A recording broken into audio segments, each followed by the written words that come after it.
গ্রামের প্রত্যেকটা মহিলা কি পরিমাণ কাজ করে আজকে সেটাই দেখাবো। একজন মহিলা ঘুম থেকে উঠে, কেউ নামাজ পড়ে, কোরআন পড়ে, সকালে উঠান বাড়িঘর ঝাড়ু দেয়, গরুর গোয়ালঘর থেকে গরু বের করে, অনেক কাজ, এক কথায় অনেক কাজ। বাচ্চাদের জন্য রান্না করতে হয়, পরিবারের সবার জন্য রান্না করতে হয়, সেটাই দেখাবো। ভিডিওটা শুধু দেখতে থাকেন, আমি দেখাইতেছি আপনাদের। করতেছে সকালে এই কাপড়গুলা সে ধুইছে, বাচ্চার কাপড়, আমার নানি অসুস্থ তার কাপড়।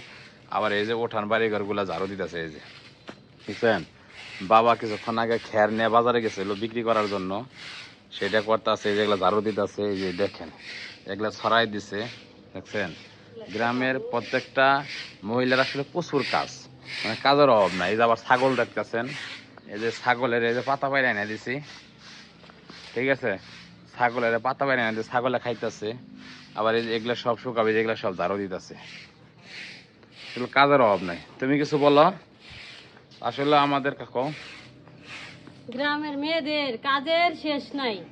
সকালে উঠি, নামাজ পড়ি, কোরআন পড়ি, তারপরে ঝাড়ু নিয়ে বাইর হই, রান্না বান্না, নাড়ানাড়ি, তারপরে বাচ্চাদের জন্য না, বাচ্চা স্কুলে বাড়ায়, মানে এক কথায় প্রচুর কাজ, কাজের শেষ নেই। আবার এই যে উঠান বাড়ি ঘর ঝাড়ু দিতেছে, এখন রোদ উঠছে, খড়ি শুকাইতেছি।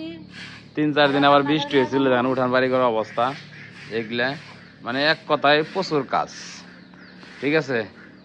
মানে কাজের তো শেষ নেই। এই যে দেখেন আটা, আমার ছোট্ট সোনামণি দেখায় আনাজ বাবুরে, এই যে দেখছেন, টাটা দাও বাবা, তাতা তাতা, এই যে সোনামণি, এটা ঘুমাতে ওইটা মা ছাড়া কিছু বোঝে না। এই দেখেন লাভদার মায়ের কাছে যাবে, এই যে দেখেন, এই যে বলে নাও, এই যে মায়ের কাছে, এটা আমার আদরের ছোট্ট সোনামণি আনা যাও, দে দে দে দে। আর এটা হলো আমার গাড়ি, এই যে অটোটা কিনছি বিদেশ থেকে আসার পর, ইনকাম করতে মানে লিবিয়া থেকে আসার পর। গাড়িটা নিয়ে একটু পরে বের হবো ইনকামের জন্য। আর এটা হলো আমার খামার, খামারে মাত্র একটা গাই বাছুর আছে, দেখছেন গরু। এটা কত কিছুক্ষণ পরিষ্কার করলো। আসলে মেয়েদের প্রচুর কাজ থাকে, এত কাজ থাকে যে বলার মতো না। যারা গ্রামে থাকে তারাই শুধু জানে যে একজন গ্রামের একজন মহিলার কতটা কাজ করতে হয়, কি পরিমাণ কাজ করতে হয়, কতটা কষ্ট করতে হয়। আম্মা গেছে বাকি আরো 3টা ছাগল নিয়ে চড়াই গেছে। কেউ কোনো কোনো এলাকায় চড়াই বলে, আমাদের এলাকায় আসলে মাঠেই বলে। চড়াই গেছে যে ময়লাগুলো ফেলে দিবে। আর জানেন, এনে হলেন আমার বউ হেনা, আমার আনাস আর আহাদের মা, ঠিক আছে। আর গরু দুইটা দেখাইতেছে আমার,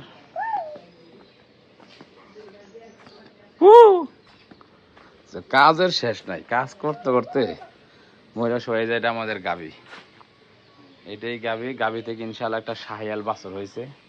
দলিল্লা বাছরটা খুবই প্রিয় আমার। তো এই হলো গ্রামে মেয়েদের কাজ, এক কথায় যে ময়লাগুলো নেই ফেলে দিবে। আর দেখেন আমাদের পেঁপে গাছে কি পরিমাণ পেঁপে ধরছে, বুঝছেন। এই যে চাল কুমড়া গাছটা বেশি বৃষ্টির কারণে মরে গেল, গায়ে দেখেন পাতাগুলো হলুদ হয়ে গেছে গায়ে। তো শখ করে একটা সবজির গাছ লাগাইছিলাম, গাছটা কি কারণে মারা গেল বুঝতে পারলাম না। এই যে আপনারা তো দেখলেনি যে একজন গ্রামের মানুষের কি কত কাজ থাকে। আসলে কাজ ছাড়া কোনো কথা নাই। সকালে ঘুম থেকে উঠে শুরু হয়, একদম মাগরিব পর্যন্ত একটা পর একটা কাজ থাকে। আবার এই যে একটু পরে দুপুরে সবার জন্য খাবার রান্না করতে হবে, সবাই খাবার খাবে। মানে বসার মতো, একটু রেস্ট নেওয়ার মতো বা জোরানের মতো কোনো সময় নেই, মানে সবসময় কাজের হয়ে থাকতে হয়। আর একটা জিনিস দেখায় আপনাদের, এই যে এখানে জঙ্গল আছে, জঙ্গলগুলো নাইড়ে দিছে। এই যে এই যে রোদ উঠছে, দিন ভালো করছে, তাই এই যে এগুলা নাড়ছে। আর এগুলো শুকাইলে এগুলা দিয়ে কিন্তু গ্রামের মানুষ রান্না করে মাটির চুলাতে।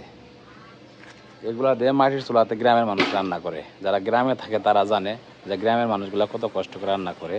সবাই আধুনিক হলেও এই খড়ি আর এই গোবর, এই যে ঘষি করে বলি যেটা, এগুলা দিয়ে রান্না করলে কিন্তু, আর মাটির চুলা রান্না করলে কিন্তু খাবারগুলো অনেক টেস্ট হয়, অনেক ভালো হয়, অনেক টেস্ট লাগে, ঠিক আছে। মাটির চুলা রান্না কিন্তু এক কথায় অসাধারণ। আমরা গ্যাসের বোতল ব্যবহার করি, রাইস কুকার ব্যবহার করি, তারপর এটা দিয়ে কিন্তু রান্না বান্নাটা বেশি করা হয়, ঠিক আছে।